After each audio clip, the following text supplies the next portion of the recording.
and welcome to Creator Chat, where you get to ask questions of the creators of Scottish Ninjas.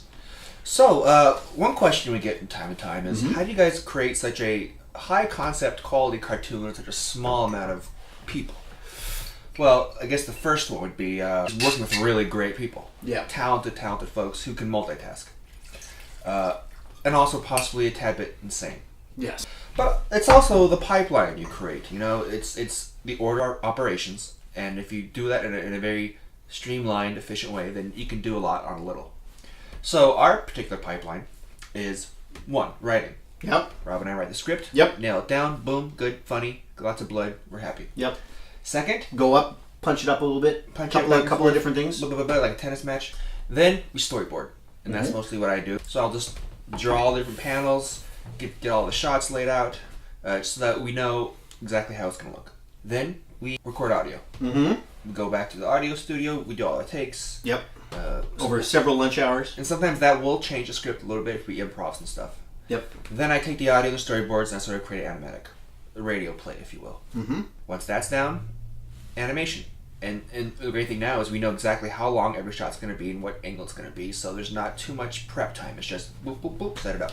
Animate and render, sort of make colorize and everything, and then you composite.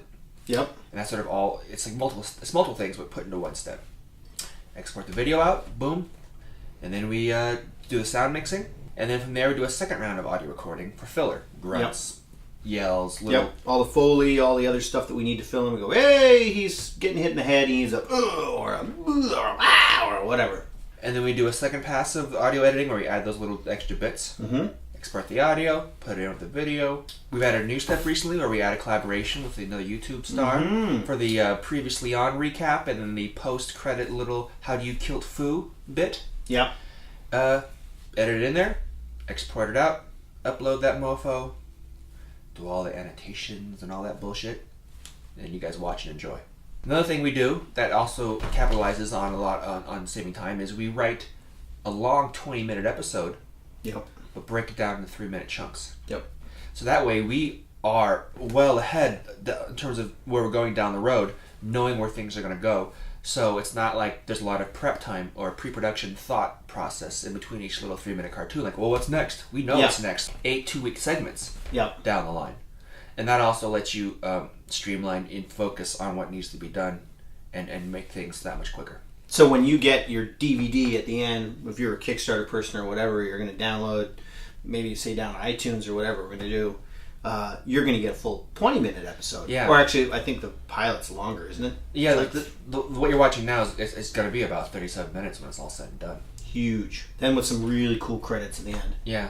With all the people all the slaughtered ninjas supporters, the Kickstarters are going to have their names in there and stuff like that. So if you want to do a lot on a little, plan ahead, know where you're going the whole time. Multitask, find people you can work with who can do multiple things. For example, we have guys who can do matte painting and who could help with animation. We have guys who know how to do character setups, but also can do video editing. You know? We even have guys who are doing technical work who do voices for characters too. So no, that's true. Find jack of all trades. Everybody's doing double, triple, quadruple duty. Duty.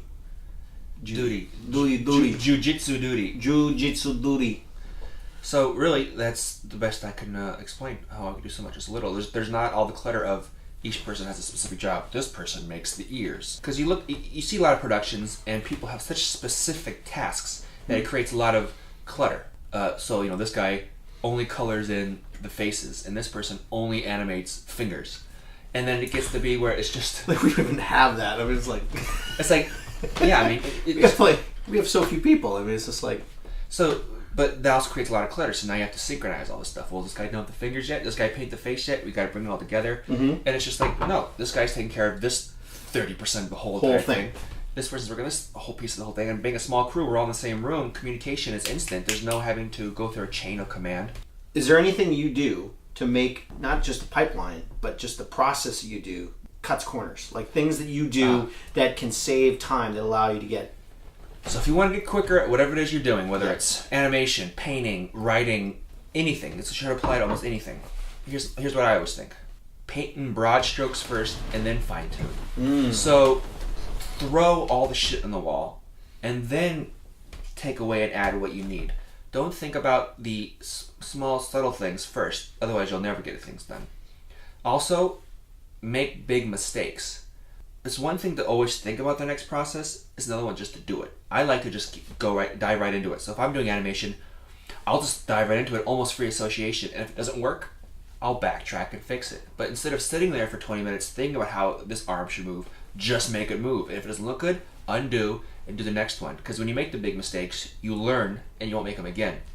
So it's always good just to make the mistake, but you made it while doing action. And it's the action that's important. That's why writers always say the first draft is going to be terrible, and you know it's terrible, but don't stop writing because you know it's terrible. Yeah. Get it on the page. Once it's on the page, that's a huge step. Yeah, don't be defeated by that. Yeah, so make the big mistakes because then it's easy to undo. Don't let failure paralyze you. Yeah, that's very zen. Fucking poetic. Yeah. I'm a poetic fucking guy. Pints of whiskey! That's the fucking deal. Yes. Yes. That's probably why I don't drink. Because I gotta be productive. Somebody's gotta fucking keep this fucking ship afloat. I'm down in the engine room. No, we need more power, Captain. We haven't got no more. Well, dead in space. That's how I imagine it would be. Yeah, the only time I really will stop doing animation is to bail me out of jail. Bail him out of jail or to roll him on his side so he doesn't choke on his own vomit. Yeah. I love choking on my own vomit. So tasty. It's so tasty. It's like last night's dinner coming back for a wee visit. It's like haggis as cream of wheat. Haggis soup. Haggis soup. Haggis chowder. With that acidic stomach. Oh, a wee bit of bile. Bile, oatmeal, and liver, lung, and heart. And a tasty pile on the floor. I can't even speak. So if you keep making those big mistakes first, and you by doing that, you will over time you'll start to just know what works, and you'll keep making the actions, and then you'll just get faster and faster, and you'll get to the point where you think it in your brain and you do it physically, and that's where you start to save a lot of time. Yep. Fucking unbelievable. I'd charge people for this shit. I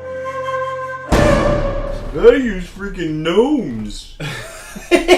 Small gnomes come and do our animation for us. I don't know why. It's the whiskey talking. Yeah. You too can be a voice actor with no money. For 3 minutes. For 3 minutes.